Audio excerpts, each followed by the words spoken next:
And I had a rather surreal evening with a Mafia boss in Moscow, where I learned a very, very important life lesson, which is never jokingly order 27 pints of Guinness with a Russian Mafia boss, because you never know what will happen next.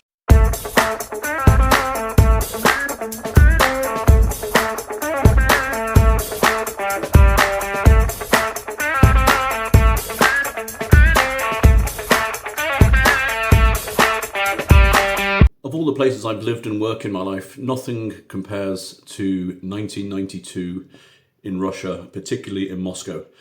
This was a moment in time which I will never be repeated, and was just the collision of so many different aspects into one area of time. It was amazing. So you have to understand that the Soviet Union itself had collapsed just a few months earlier, and it was replaced by complete chaos as this fledgling democracy emerged, and so many vested interests spent all the time trying to get hold of all the state assets and the factories, and there was a privatization going on, and so much money was made and so many people were ripped off, and you had the complete collapse really of the social order, and you had people who'd been working all their lives. Suddenly doctors were down to salaries of $20 a month, and you had pensioners getting $7 a month to live off as capitalism came in and prices went up. I remember that in 1990, the first McDonald's opened in Moscow, and they had 38,000 people queuing up for that first symbol of Western sort of capitalism and progress. And so it was a fascinating time to be there, and it was also a very dangerous place if you mixed in the wrong circles. A little bit like Croatia. Croatia is a very, very safe country, but there are certain areas of society I wouldn't engage in for a quieter life. And Moscow is very much the same. I never felt threatened there in '92, although it was very, very, very on edge. To give you an example, I was coming home one evening on the metro to my apartment, which is about 1 hour outside the centre, and I was sitting next to this businessman dressed in a suit. A very, very full train. There were a couple of guys sort of hanging around, standing up, and when we came into the station, they just grabbed this guy and just dragged him off the train. And then as the doors closed, they were just completely beating the crap out of him on the platform, and not one person even lifted their eyes from the magazines or the newspapers that they were reading. It was just, that's not our concern, this is what's happening on a certain level. I then got home and I had to walk 100 metres through a road through a forest to get to my apartment, and it was snowing, it was winter. And I noticed there was this car with the engine running in front of me about 50 metres away, and lying in the snow with no gloves were two guys, which kind of obviously put me on edge a little bit. And then I realised that they were policemen. And then the passenger window opened and this gun appeared, and there were some instructions were given, and these two guys got up and started running, and they just ran left into the forest, these two policemen, and then this car sort of followed, and I just kept my head down. I mean, it's the sort of thing I wasn't really going to get involved with. So it was that kind of backdrop if you got into the wrong place. But as a 23-year-old guy, I was obviously kind of fascinated by this whole Mafia thing and so on, and you'd hear stories and people would say, oh, this is going on and that's going on.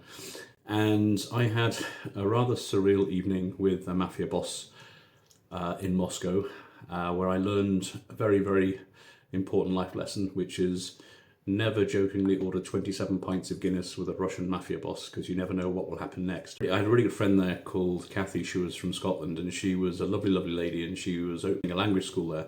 And she had this very interesting, softly spoken, very well dressed, very polite Russian boyfriend from down in the Caucasus area.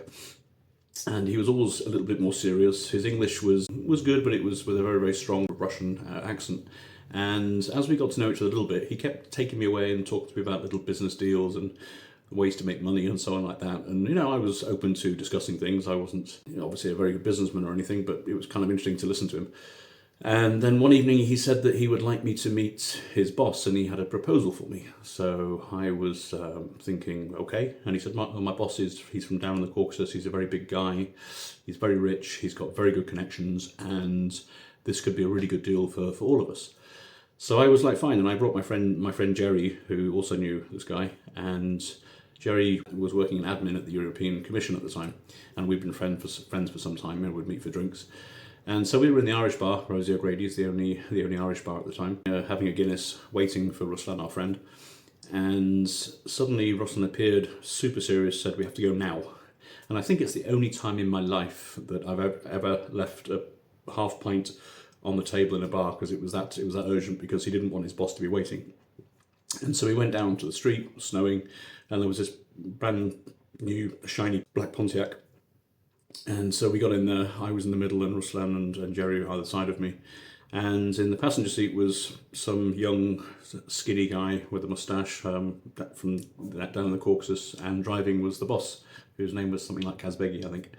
And he was a big sort of round guy, looking really rough, leather jacket, big beard, and pretty scary looking actually. And we got sort of talking a little bit, and he said, we'll go for a drink. And I said, okay. And then I noticed we were like leaving Moscow, and I said, well, where are we going? And he said, we're going to the airport. And I was like, what the hell have I just agreed to do with this guy, you know? And as we got to the city limits, there were quite a lot of police roadblocks at the time, and they stopped the car because they recognised it as being potentially a dodgy car.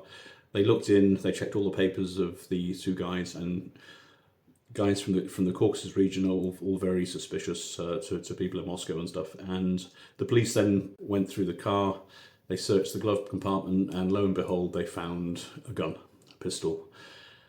And Jerry and I just looked at each other going, what the hell? How the hell did we get into this situation? And then the police got us all out of the car, they searched us and everything.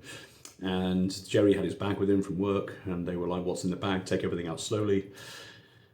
And then, you know, right at the bottom of Jerry's bag, and he was a bit sort of, I don't know, pissed off at the time, whatever. So he very theatrically pulled out the last thing in his bag and sort of held it up like this, which caused a bit of a panic with the police, because they thought it was like a grenade or something. And it was his tangerine from lunch, which he hadn't managed to eat. And finally, we were put back in the car, and the boss was there with the police for quite some time. And eventually, he came back in the car. We started driving, and then turned the car around to the checkpoint where we were on the other side, going back into Moscow. And the boss just spoke to me for the first time, and he said, "Paul, could you?" And he just went into his pocket, and he pulled out this wad of 500 Deutschmark notes, and he said, "Could you count out 50,000 rubles, please?" Which was about, I think, about $1,000 at the time. And I'm looking at it, I said, "Well, these are Deutschmarks." And he said, "Oh," so I handed them back, and he said, and he's like, another one, he's this other pocket, and he pulled out this huge wad of crisp $100 bills. And I said, "Oh, these are dollars." And so I handed those back, and he said, like, "Jesus, man, where the hell are my rubles?" And eventually he pulled out this huge wad of rubles, and I gave him the 50,000, counted out for him. He then saw the policeman, handed over the 50,000 rubles. The gun was returned on condition that we drove back to the apartment where they were living, and they dropped off the gun before we were allowed out again. So we did all that, and finally we're almost at the airport. We pulled into this 4-star hotel by the airport. We sat down for a drink, and the boss said, "What would you like to drink, Paul?" And I said, "Oh, I don't know, 27 pints of Guinness." And he said, "No problem." I said, No, I was joking, just a gin and tonic." And he said, No, if you ordered 27 pints of Guinness, you'll have 27 pints of Guinness. And when you've drunk them all, we'll talk business. And I was like, I tried not to, and I just realised I was in real trouble, and not really a clever thing to say to a Russian mafia guy. Thankfully, the waiter said that they didn't have Guinness, they only had Kilkenny, which was another Irish beer. And I told him, sorry, I can't drink Kilkenny, there's something in it that I'm allergic to, so maybe just gin and tonic. So he let me go with just the gin and tonic. But as you'll see in the next chapter, the 27 pints of Guinness came back to haunt me in the next chapter. The business was probably the biggest financial opportunity of my life, and even though I'm being accused of being quite naive in life, even I was smart enough to walk away from this one. They had managed to get into a situation where they were able to defraud one of the central banks of one of the newly independent republics, and they had connections to be able to funnel out $100 million through various networks, which he kind of half explained and I didn't really want to know. And Ruslan had identified me as a serious British businessman who could be a partner in this, and I was to open an offshore account and then be part of this joint venture where they would funnel all this money out to this offshore account and out of Russia, and I would get a healthy commission. I think 10% or something was offered, so $10 million for that. And I decided that I would look into it and I would get back to them. And then I made it quite clear to Ruslan afterwards that this was not the sort of thing that I was going on, which was fine. But then I met Ruslan the next time, and those 27 points came back to haunt me, but we'll talk about that next time. Thanks for listening. This is the latest chapter of my book, Around the World in 80 Disasters. If you'd like to follow the story on these YouTube videos, you can subscribe to my channel. I'll put the link in the comments below. If you'd like to buy the book on paperback or on Amazon, I'll put a link there as well. Thanks for watching.